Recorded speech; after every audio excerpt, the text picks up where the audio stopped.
देखिए, जाति आधारित जनगणना एक ऐसा विषय है जिसमें बिहार में तमाम दलों ने मुख्यमंत्री नीतीश कुमार जी का साथ देने का काम किया।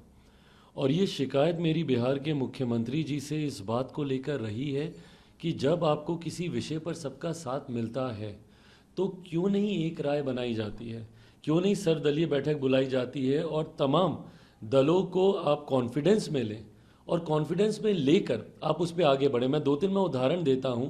हम लोगों ने शराबबंदी कानून में मुख्यमंत्री नीतीश कुमार जी का हम लोगों ने समर्थन किया, पर उस पर भी बिना किसी से राय मशवरा किए हुए, बिना एक आम सहमति बनाए हुए ये नीति लेकर आए और परिणाम आज सबके सामने है। बिहार में पहले से भी ज़्यादा खुलेआम शराब बिक रही है।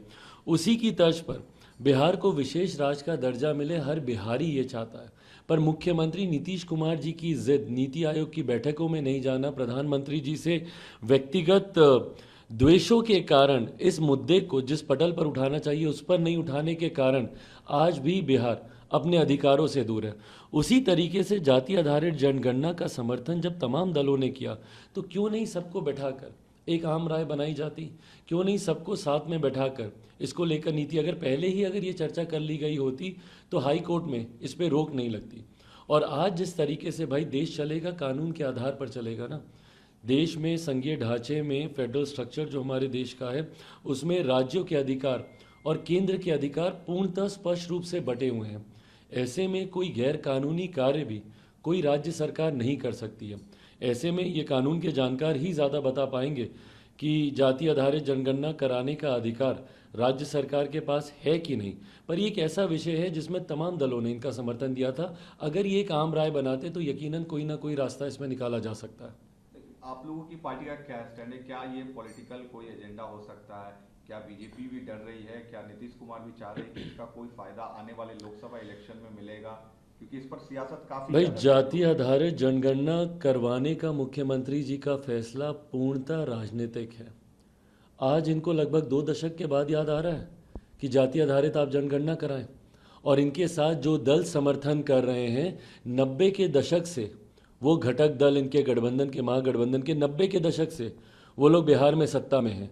आज इन लोगों को याद आ रहा है कि आप जाति आधारित जनगणना कराएं, जबकि 2024 और 2025 विधानसभा के चुनाव जब समीप हैं तो आज आपको इसकी ज़रूरत महसूस हो रही है। इससे पहले इतने समय तक, लगभग पिछले 3 दशक से ज़्यादा भाई यही गठबंधन बिहार में सत्ता में रहा है, तो क्यों नहीं उस वक्त आपने जाति आधारित जनगणना की आपने बात की।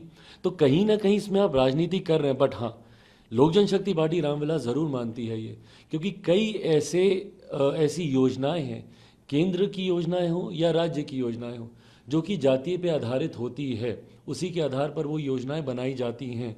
तो ऐसे में हम लोग मानते हैं कि अगर उस जाति की सही आबादी की जानकारी हो तो उसके अनुपात में कितनी राशि उस केंद्र सरकार या राज्य सरकार की योजनाओं को आवंटित की जाती है, उसका सही आंकलन किया जा सकता है। कई बार न्यायालय के द्वारा भी ये प्रश्न किए गए हैं कि फलाना जाति की क्या आबादी है, जो आंकड़े सरकारों के पास नहीं है। तो ऐसे में हम लोग पक्षधर हैं कि जाति आधारित जनगणना होनी चाहिए, ताकि उसके अनुपात पे जो योजनाएं बनती हैं उसमें राशियों का आवंटन हो और इस बात की गणना की जा सके कि क्या उसका लाभ हर व्यक्ति तक पहुंच पा रहा है कि नहीं।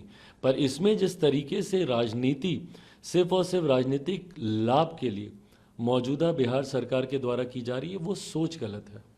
पीएम लगातार बार बार कहते हैं कि मुझे पीएम नहीं बनना है, कोई पद नहीं चाहिए, लेकिन मांझी जी ने भी कल कहा है कि उनकी नाम में जो है वो हाँ है, और वो बार बार ऐसा शो करते हैं कि उनको नहीं बनना है, लेकिन कहीं ना कहीं वो भी चाह रहे हैं कि उनका नाम आगे बढ़े पीएम के लिए या कन्वीनर के लिए।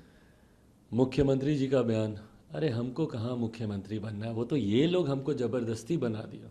यही बोले थे ना 2020 में जब जनादेश एनडीए के पक्ष में आया था, तो उस वक्त यही बोले थे कि कैसे वो बेचारे हैं और ज़बरदस्ती उनको सब लोग मुख्यमंत्री बना दिया।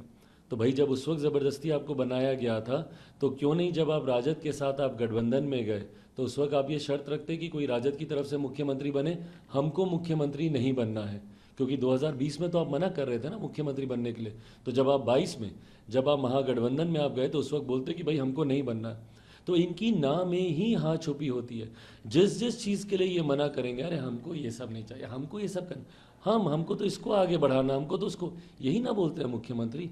तो जब वो ये सारी बातें बोलते हैं तो मानिए कि वो चीज़ एक बच्चे की तरह जिद पर अड़कर उनको चाहिए होती है। आज जब वो ये बोल रहे हैं कि भाई ना हमको संयोजक बनना है, ना हमको नेता बनना है, तो क्यों आप दरवाजे दरवाजे दौड़ रहे हैं? क्यों आप अलग अलग दलों के नेताओं से आप मुलाकात कर रहे हैं? कहीं ना कहीं आप अपने आप को केंद्र बनाना चाहते हैं। और ये विरोधाभास देखिएगा, जो बार बार हम लोग बोलते हैं, जो तथाकथित ये जो विपक्षी दलों का एक गठबंधन बना हुआ है, इसमें आप देखिएगा ये विरोधाभास ही देना, जैसे जैसे कांग्रेस अपने आप को एसर्ट करेगी, कांग्रेस का वर्चस्व जैसे जैसे बढ़ेगा, इन तमाम दलों की बेचैनियां बढ़ेंगी। दिल्ली का उदाहरण हम लोगों ने देख ही लिया। आम आदमी पार्टी अपने आप को पहले ही दूरी बनाने लग गई है, सिर्फ एक कांग्रेस के प्रवक्ता के बयान की वजह से ही आम आदमी पार्टी ने दूरी बनानी शुरू कर दी। तो यहीं पे मुख्यमंत्री नीतीश कुमार जी को भी इस बात की बेचैनी है कि क्या सोनिया जी ऊपर का पद लेंगी, क्या खड़गे साहब ऊपर आ जाएंगे, क्या राहुल जी को कोई और अहम जिम्मेदारी मिल जाएगी। तो ऐसे में इन लोगों के नीचे काम करना मुख्यमंत्री जी को पसंद आएगा नहीं। तो वो पहले से ही एक ऐसा माहौल बनाते हैं ताकि बाद में चीज़ें उन्हीं के अनुकूल हों। पर हाँ, वहाँ पे भी एक से एक शूरमा बैठे हुए हैं। भाई जब हम बोलते हैं कि आपको एक साथ एक मंच पर 1 दर्जन से ज़्यादा प्रधानमंत्री पद के दावेदार दिखाई देते हैं, तो किसी ने कच्ची गोलियां वहाँ पे भी नहीं खेली। वो भी सब जानते हैं कि मुख्यमंत्री नीतीश कुमार जी कितने पानी के भीतर हैं, कितने पानी के बाहर हैं। इनके राष्ट्रीय अध्यक्ष जो बोलते हैं कि वो तो पेट कह में रहे उनके कि दांत हैं, हाँ, वो कह रहे कि और दल आएंगे, 26 से ज्यादा दल मुख्यमंत्री कह रहे कि शामिल होंगे अगली बैठक में। इनके राष्ट्रीय अध्यक्ष ललन सिंह जी जो बोलते हैं, उनका जो बयान चला था एक बार कि मुख्यमंत्री जी के पेट में दांत हैं, भाई ये तो जानकारी उनके राष्ट्रीय अध्यक्ष ने ही दुनिया को दी। तो उनके पेट के दांत की जानकारी इस गठबंधन के तमाम घटक दलों को है, और इसीलिए वो पहले से ही इनसे सावधानी बरते हुए हैं। ऐसे में मुख्यमंत्री जी का कहना कि भाई और घटक दलों को हम साथ में लेंगे, भाई जितने हैं उनको तो आप संभाल लीजिए। शरद पवार जी की मिन्नतें कीजिए पहले जाकर कि वो इस बैठक में आ जाओ और इस बैठक में अंतिम तक रहें। आप आम आदमी पार्टी से जाके चर्चा कीजिए कि भाई वो रहें। बाकी दलों को बुलाना तो दूर की बात है, पहले तो जितने हैं, भाई मुख्यमंत्री जी का ही नहीं पता, इनको ही अगर विश्वास नहीं होगा कि इनको कोई पद मिलेगा कि नहीं, ये खुद मुंबई की बैठक में जाएंगे कि नहीं, प्रश्न चिन्ह तो इनके ऊपर भी खड़ा है। इनको अगर जब तक विश्वास नहीं होगा कि भाई इनके लिए कुछ किया जा रहा है कि नहीं, तो ऐसे में जितने एग्जिस्टिंग हैं आप उन्हीं को संभाल लें, वही बहुत है। एक निशान की ये लोग बात कर रहे हैं कि 400 सीटों पर बीजेपी से हम लोग सीधा फाइट करेंगे, एक लोगो होगा, एक झंडा होगा। क्या ये सब करके बीजेपी को रोका जा सकता है, जो ये स्ट्रैटेजी ये लोग बना रहे हैं? इसमें क्या लगता है, क्या ये हो सकता है, संभव है इनके लिए? भारत की जनता को मूर्ख समझना पहले तो ये लोग बंद करें। क्या देश की जनता ये नहीं देख रही है कि आप सिर्फ एक व्यक्ति को हराने के लिए आप एकजुट होने का आप दिखावा कर रहे हैं?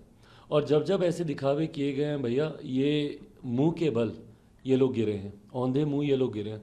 एक उदाहरण देता हूँ, पिछले विधानसभा के चुनाव उत्तर प्रदेश में तमाम दल एक साथ आए थे कि नहीं आए थे?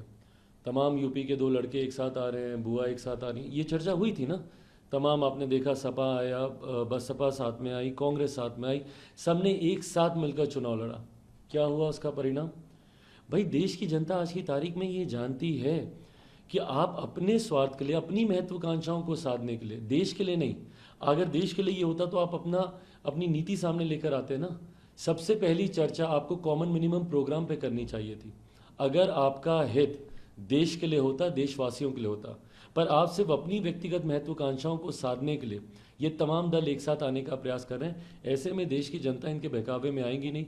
ये एक निशान कर लें, एक झंडा कर लें, एक बैनर कर लें, जितना भी एक करना चाहें, इनकी अपनी ही एकता देखिएगा, चुनाव जाते जाते तक वही धराशायी हो जाएगी। एक आखिरी सवाल लूंगा। आपके फादर को मौसम वैज्ञानिक भारतीय राजनीति का कहा जाता था। आज अगर वो होते, रामविलास जी होते, तो क्या देखते, क्या महसूस करते कि जिस तरह से देश में राजनीति 2 भागों में हो रही है, उनका क्या आकलन रहता आपके नजरिए से?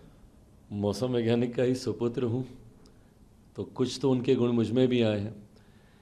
मेरे नेता, मेरे पिता ने कभी भी किसी गठबंधन का साथ इसलिए नहीं दिया क्योंकि वो सत्ता में आने वाला है। हम लोगों ने कभी पोस्ट पोल अलायंस नहीं किया, हमेशा प्री पोल अलायंस किया।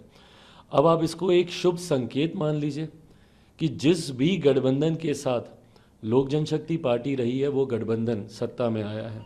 वो आप 2004 तक के चुनाव में भले वो यूपीए की सरकार हो या उसके बाद एनडीए, जिस तरीके से सत्ता में केंद्र की सरकार में ये लोग आए, और आज की भी तारीख में लोक जनशक्ति पार्टी का, मेरे नेता, मेरे पिता आदरणीय रामविलास पासवान जी के आशीर्वाद के साथ हम लोग का मजबूत समर्थन मौजूदा केंद्र सरकार और हमारे आज के प्रधानमंत्री आदरणीय नरेंद्र मोदी जी के साथ है।